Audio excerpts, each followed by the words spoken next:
Okay, good morning students. Today we continue a chapter pair of linear equation of two variable. Already we discussed two method. One is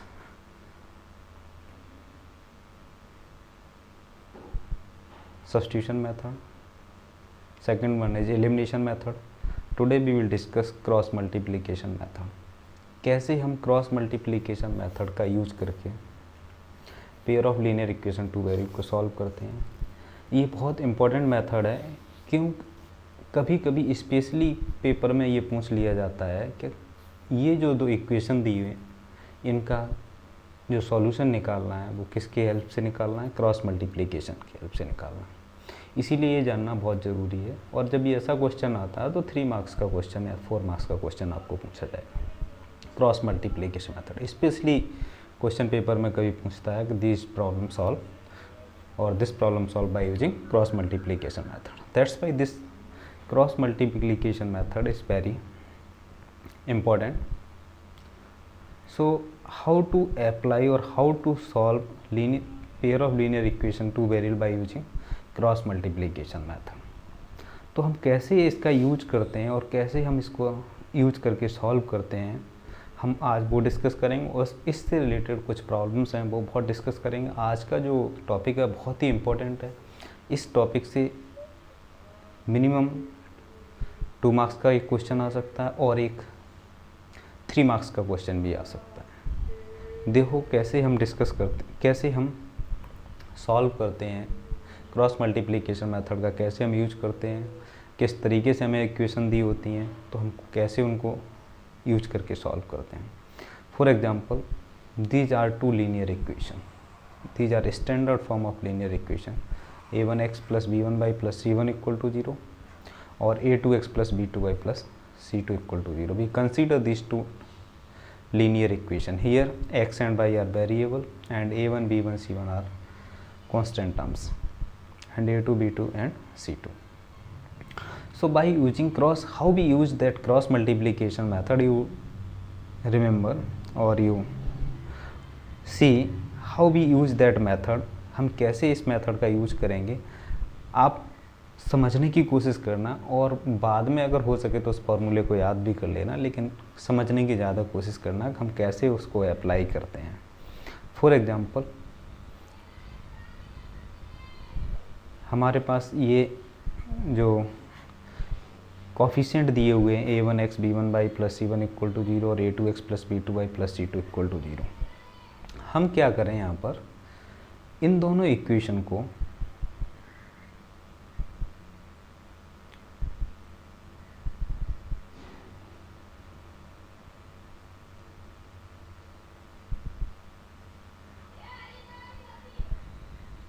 कैसे solve करते हैं, कैसे हम use करते हैं, वो हम आपको दिखा रहे हैं।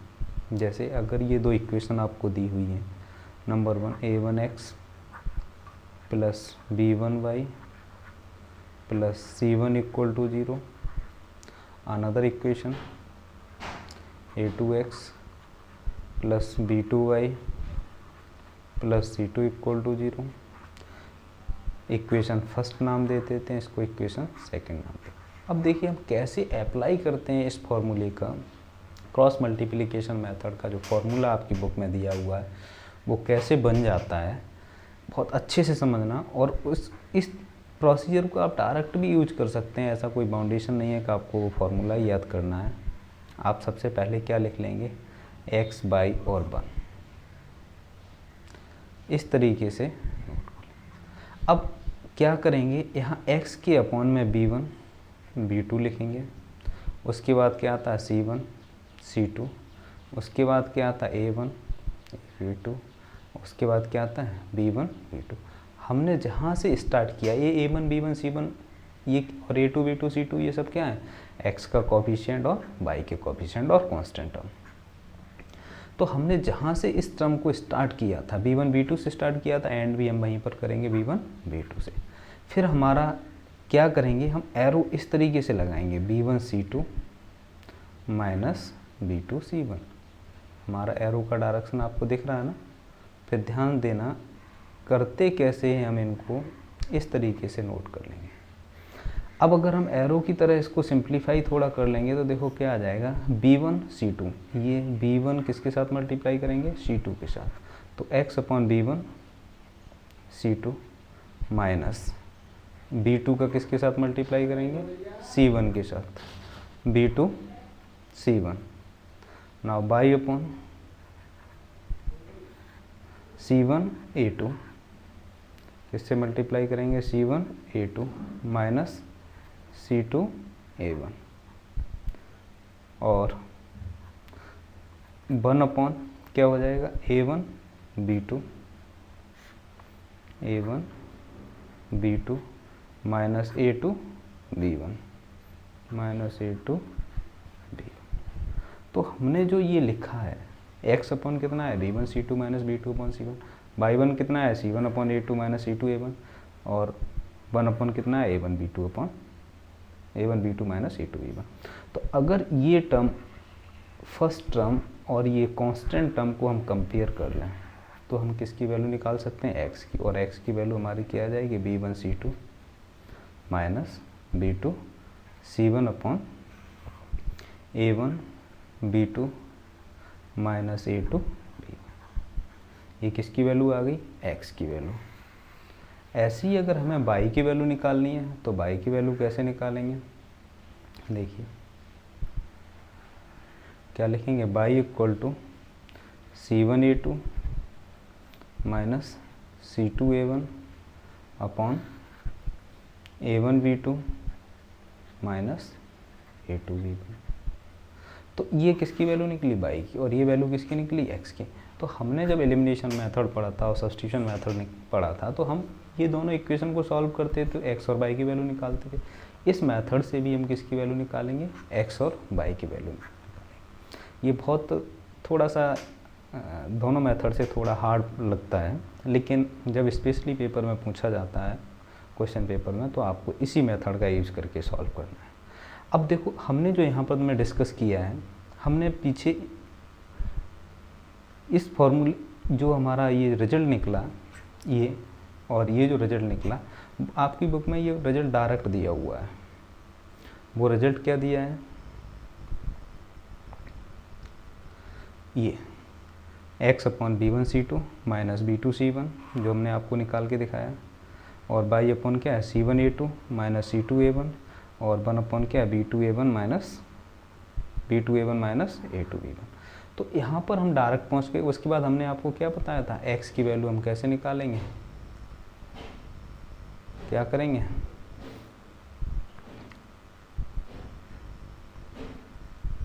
ये जो वैल्यू है ये कहाँ पर पहुँच जाएगी, इस वैल्यू को हम 1 के साथ मल्टीप्लाई कर देंगे तो x की वैल्यू आ जाएगी। और सिमिलरली अगर हमें y की वैल्यू निकालनी है तो इस वैल्यू को हम किसके साथ मल्टीप्लाई कर देंगे, 1 के साथ, क्रॉस मल्टीप्लाई करके x और y की वैल्यू हम निकाल सकते हैं।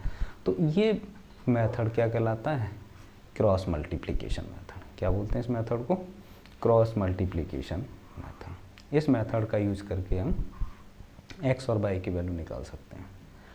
अब ये बात तो क्लियर हो गई, लेकिन हमने लास्ट टाइम थोड़ा सा डिस्कस किया था कि कुछ इक्वेशन ऐसी भी होती हैं जिन्हें हम सॉल्व नहीं कर पाते हैं, और कुछ इक्वेशन ऐसी होती हैं जिनको हम सॉल्व कर लेते हैं।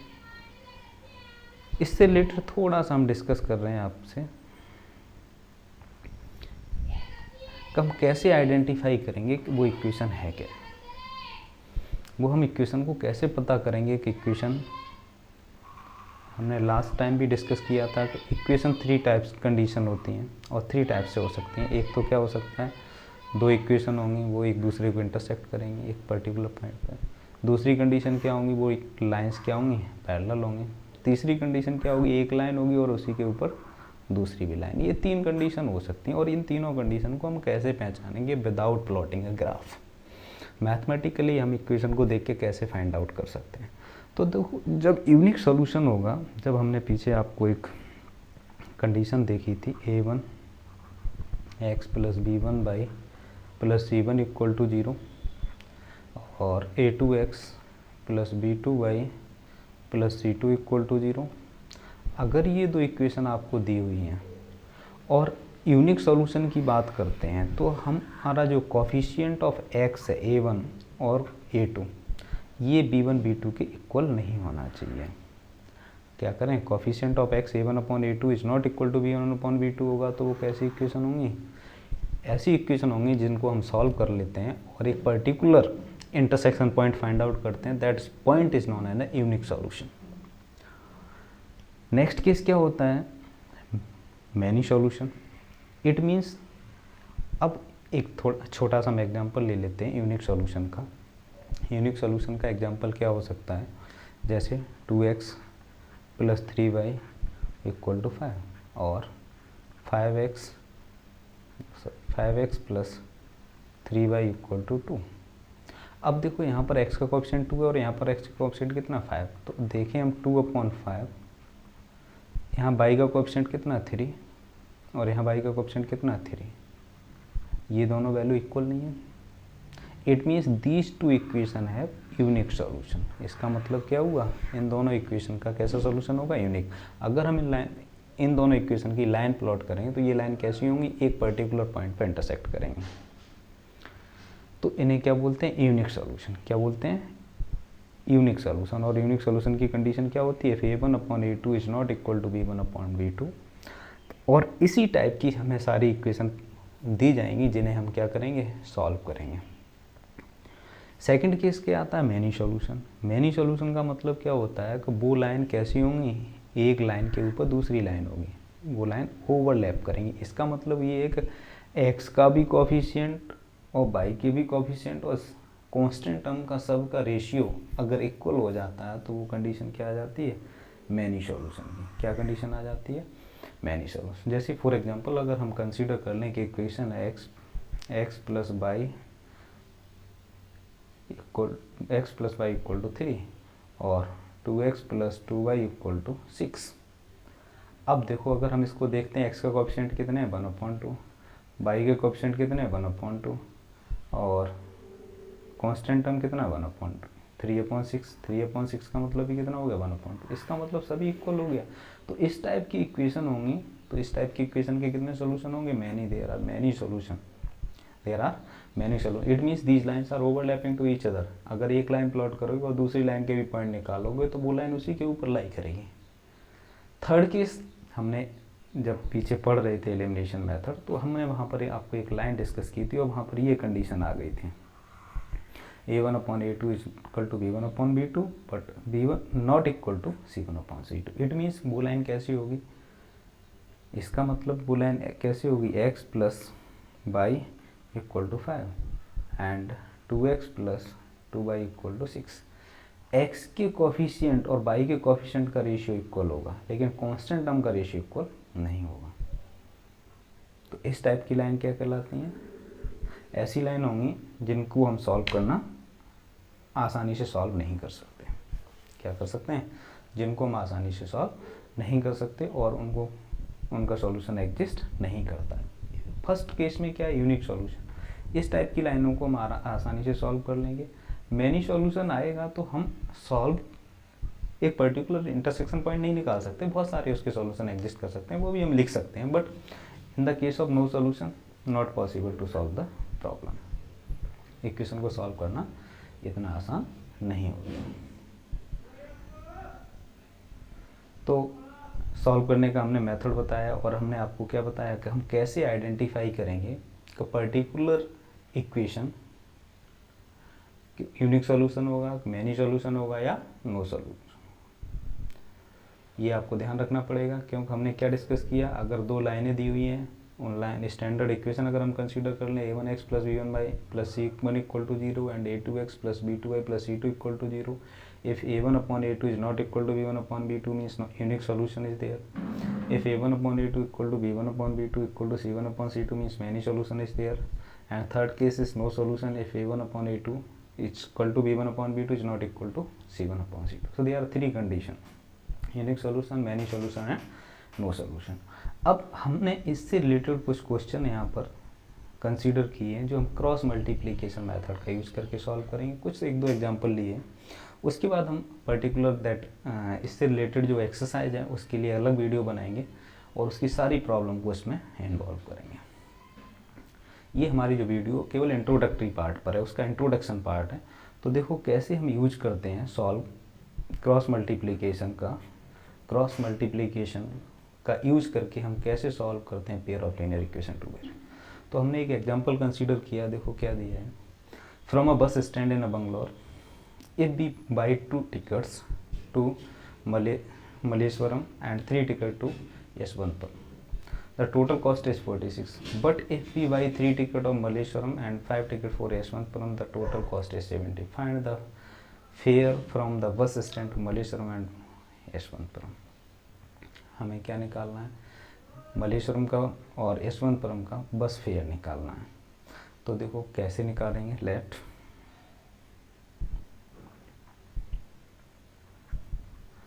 Fair bus fare, let bus fare to Malleswaram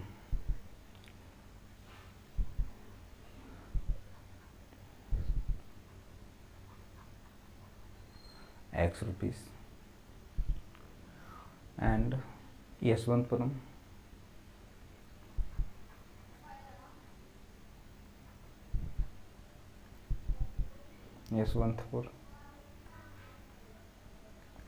by rupees. तो मल्लेश्वरम का जो फेयर है वो X रुपीज़ है और यशवंतपुरम का कितना, बाई रुपीज़। अब देखो अकॉर्डिंग टू क्वेश्चन, सबसे पहला हमारा काम यही होगा कि हम इससे क्या बना लें, इक्वेशन फॉर्म कर लें अकॉर्डिंग टू क्वेश्चन। क्वेश्चन में क्या कहा है, 2 टिकट, उसकी कितनी टिकट है, 2 टिकट और 3 टिकट यशवंतपुरम। मल्लेश्वरम के लिए कितनी टिकट है, 2 टिकट और यशवंतपुरम के लिए टिकट है 3 टिकट। तो हमारी जो इक्वेशन बनेगी क्या बनेगी, 2x + 3y = 46 रुपीज़। और सेकंड कंडीशन क्या है, 3 टिकट मल्लेश्वरम के लिए और 5 टिकट कहाँ के लिए, यशवंतपुरम के लिए। तो 3x + 5y = कितना हो जाएगा, 74। 3x + 5y = कितना हो जाएगा, 74। तो ये 2 इक्वेशन हमें मिलके तैयार हो गई। अब अच्छे से समझना हम कैसे क्रॉस मल्टीप्लिकेशन मेथड का यूज करते हैं इस टाइप की इक्वेशन को सॉल्व करने के लिए। पहले तो थोड़ा सा हमें स्टैंडर्ड फॉर्म में लिख लें, क्योंकि हमारा जो स्टैंडर्ड फॉर्म होता है वो क्या होता है, a1x + b1y + c1 = 0। मीन्स जितने भी टर्म्स हैं वो सारे लेफ्ट हैंड साइड हैं 0 के। और a2x + b2y + c2 = 0। अब क्या करें हम, ये जो लेफ्ट हैंड साइड में दिया, राइट हैंड साइड में दिया, उसको हम किधर शिफ्ट कर लें, लेफ्ट हैंड साइड में। तो क्या हो जाएगा हमारा, देखो 2x + 3y - 46 = 0 और 3x + 5y - 74 = 0। ये हमें दोनों इक्वेशन मिल गई। अब यहाँ से देखें, a1 b1 a1 a2 b1 b2 और c1 c2। a1 कितना हमारा 2 है, a2 कितना दे रखा है 3 है, b1 कितना है 3, b2 कितना दे रखा है 5, c1 कितना दे रखा है -46 और c2 कितना दे रखा है -74। अब हम कैसे क्रॉस मल्टीप्लाई अप्लाई करते हैं, हमने जैसे आपको फॉर्मूला फ्रेम करना सिखाया वैसे ही हम इस क्वेश्चन को डायरेक्ट सॉल्व करेंगे। देखिए क्या करते हैं, x अपॉन और y/1 ऐसे नोट कर लेंगे। फिर हम देखते हैं क्या लिखते थे, b1 b2। तो b1 b2 कितना है यहाँ पर 3 5, क्या लिख दें 3 5। फिर क्या आता था c1 c2 कितना -46 -74। फिर हमारा क्या आता था a1 a2 कितना 2 3। फिर जहाँ से हमने स्टार्ट किया वहीं पर हमारा एंड होगा, ऐसे हम नोट कर लिया। फिर हमारे जो एरो लगते थे वो हम इस तरीके से लगाते थे, इनको भी बड़ा ध्यान से लगाना है, एरो गलत नहीं होने चाहिए, नहीं तो हमारा क्वेश्चन का जो फॉर्मूला होता है क्रॉस मल्टीप्लिकेशन का वो गलत हो सकता है। देखो क्या लिखेंगे फिर, x अपॉन 3 × -74, 3 × -74 का मल्टीप्लाई करते हैं तो कितना आता है -222। और इसका मल्टीप्लाई करके माइनस लिखेंगे और माइनस ऑलरेडी होगा तो ये साइन क्या हो जाएगा 46, वो प्लस, और 5 इंटू 46 कितना होता है 230, बीच में साइन इक्वल टू का लगाएंगे बाई, अब देखो इसका मल्टीप्लाई हम किसके साथ करेंगे 3 के साथ मल्टीप्लाई करेंगे, और जब ये मल्टीप्लाई करते हैं तो कितना आ जाएगा हमारा -138, कितना आंसर आएगा -138। अब ये मल्टीप्लाई 2 के साथ करेंगे तो माइनस में आएगा, और माइनस ऑलरेडी लगाते हैं तो ये क्या हो जाएगा प्लस, और प्लस का कितना आएगा 148। ऐसे ही 1 कितना आ जाएगा 2 का 5 के साथ मल्टीप्लाई होगा तो 10, और 3 का 3 के साथ 10 - 9, तो हमारे पास ये रिजल्ट निकला। इसको हम और थोड़ा सा सिंप्लीफाई कर लेंगे तो देखो क्या आ जाएगा x/222 है ना, मीन्स x/8 आ गया, और y/ सॉल्व करेंगे 10 आ गया, और यहाँ कितना आ गया 1। फिर हमने क्या कहा इसको कांस्टेंट टर्म के साथ सॉल्व कर लेते हैं, तो x की वैल्यू कितनी आ गई हमारी 8। फिर हमने क्या कहा y को भी इस कांस्टेंट टर्म के साथ सॉल्व कर लेते हैं, तो y की वैल्यू कितनी आ जाएगी 10। तो हमारा जो बस फेयर है मल्लेश्वरम का वो कितना है ₹8 और यशवंतपुरम का कितना आ गया ₹10। तो इस तरीके से हम इक्वेशन को सॉल्व करते हैं। किसका मेथड, कौन सा मेथड यूज़ करके, क्रॉस मल्टीप्लिकेशन मेथड। बहुत हार्ड नहीं है, अगर ये सारे स्टेप्स आप याद रखेंगे, समझने की कोशिश करेंगे तो आसानी से सॉल्व कर लेते हैं। लेकिन जब वो फॉर्मूला लिख तो आप लोग कहीं हौच पौच हो सकता है, इसीलिए मेथड बहुत ज़रूरी है, आप इसको याद रखें। इस मेथड का यूज़ करके सॉल्व कर लेते हैं। अब हमने आपके साथ 3 कंडीशन डिस्कस की थी। क्या कंडीशन डिस्कस की थी? 3 कंडीशन डिस्कस की थी। क्या थी? एक यूनिक सॉल्यूशन, नो सॉल्यूशन और मैनी सॉल्यूशन। ये बहुत इंपॉर्टेंट 3 कंडीशन है और इन पर बेस्ड क्वेश्चन 100% पेपर में पूछा जाता है। 2 equations are, find the value of k if these equations are given, if these 2 equation have unique solution, either these 2 equation have many solution or no solution। कोई भी condition आपको दी होगी, फिर आपसे कहेगा कि इन इक्वेशन के मैनी सॉल्यूशन, यूनिक सॉल्यूशन है, तो p और k की वैल्यू निकालो। तो जैसे हमने यहाँ पर 1-2 क्वेश्चन कंसीडर किए हैं, तो जैसे ये क्वेश्चन हमने यहाँ पर लिखा है, for which value of p does the pair of equation given below has unique solution. ये 2 इक्वेशन दिए हैं और इन दोनों इक्वेशन का यूनिक सॉल्यूशन है, तो वो p की किस वैल्यू के लिए यूनिक सॉल्यूशन होगा।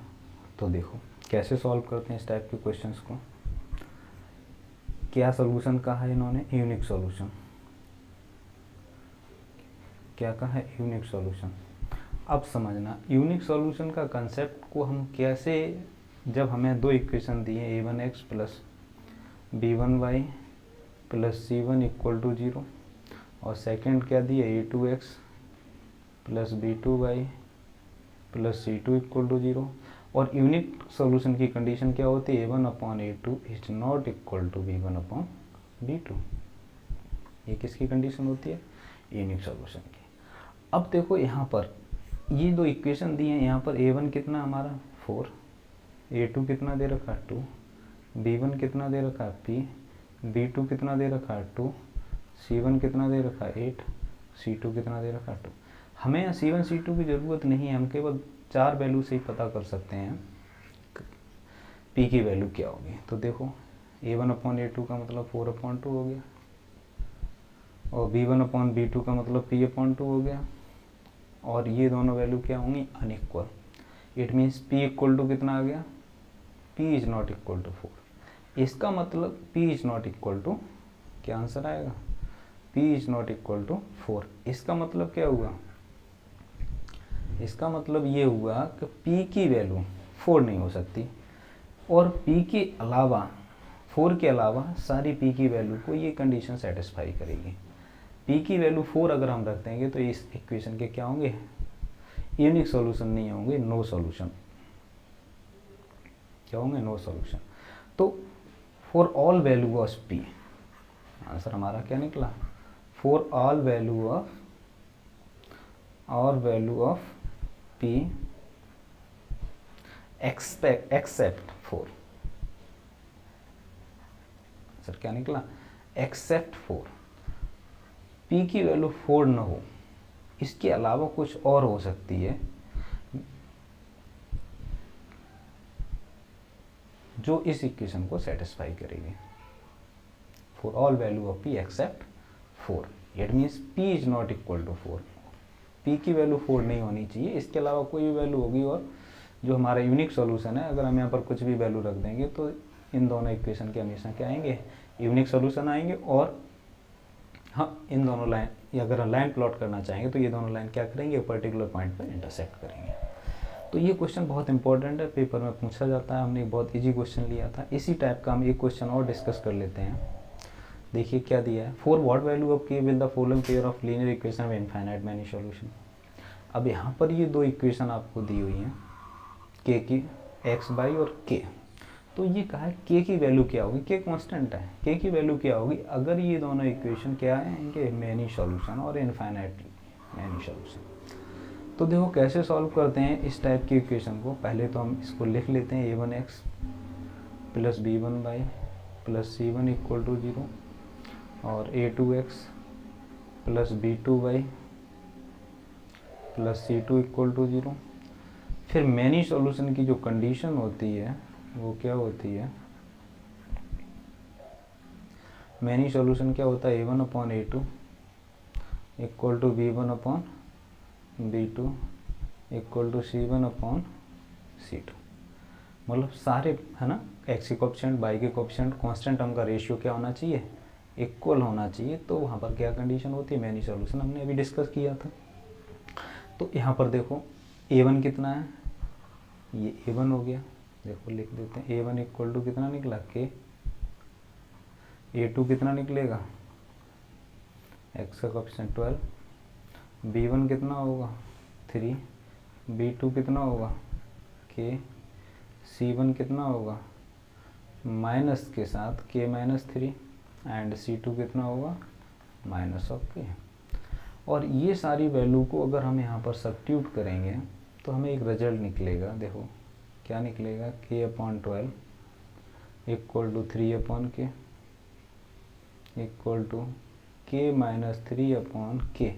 माइनस से माइनस कैंसिल हो जाएगा तो हमने पॉजिटिव साइन ले लिया। अब अगर हम इन दोनों को सॉल्व करते हैं, देखो तो आंसर कितना आता है, k square equal to 36 and k equal to plus minus 6। Answer क्या आया, k equal to plus minus 6। और अगर हम इन दोनों को लेके कंसीडर करके सॉल्व करते हैं तो देखो क्या आएगा, 3k equal to k square minus 3k, और इसको सिंप्लीफाई कर देंगे तो k square minus 6k equal to 0 हो गया। k कॉमन ले लें तो क्या आंसर आ गया, k माइनस 6 इक्वल टू 0। तो k की यहाँ से दो वैल्यू मिल गई, एक तो 0 मिल गई और k की वैल्यू क्या मिल गई 6। k इक्वल टू 0 हो गया, दूसरा k इक्वल टू कितना आ गया 6। तो देखो k इक्वल टू 0, यहाँ फर्स्ट केस में k की वैल्यू क्या निकली प्लस माइनस 6, और यहाँ सेकंड केस में k की वैल्यू क्या निकली 6। तो दोनों में अगर हम कॉमन देखें तो वो k की वैल्यू हमारी क्या है 6। तो 6 एक वैल्यू ऐसी है जो इस कंडीशन को सेटिस्फाई करेगी जो इस क्वेश्चन में हमें दिया हुआ है। तो हमने जो आपसे कहा था कि ये जो 3 कंडीशन है, यूनिक सॉल्यूशन, मैनी सॉल्यूशन और नो सॉल्यूशन, ये बहुत इंपॉर्टेंट है और इस पर बेस्ड एक क्वेश्चन आएगा, इसी टाइप का आएगा कि फाइंड द वैल्यू ऑफ के इफ द इक्वेशन है नो सॉल्यूशन या मैनी सॉल्यूशन है यूनिक सॉल्यूशन। के की किस वैल्यू के लिए इस इक्वेशन एक पर्टिकुलर सॉल्यूशन रखती है या मैनी सॉल्यूशन रखती है या नो सॉल्यूशन रखती है, ये बहुत इंपॉर्टेंट है। और इस पर बेस्ड आप लोग और प्रैक्टिस करिए और क्वेश्चन सॉल्व करिए जिससे आपका ये क्वेश्चन परफेक्ट हो जाए। तो इस वीडियो को मैं यहीं पर समाप्त करते हैं, इंट्रोडक्टरी पार्ट था हमारा। अगर आपको ये वीडियो हमारी अच्छी लगी तो इस चैनल को सब्सक्राइब कर लेना और अपने दोस्तों को ज़्यादा से ज़्यादा शेयर करिए। और अगर आपको कुछ नॉलेज मिल रही है तो इस वीडियो को लाइक करें। Thank you.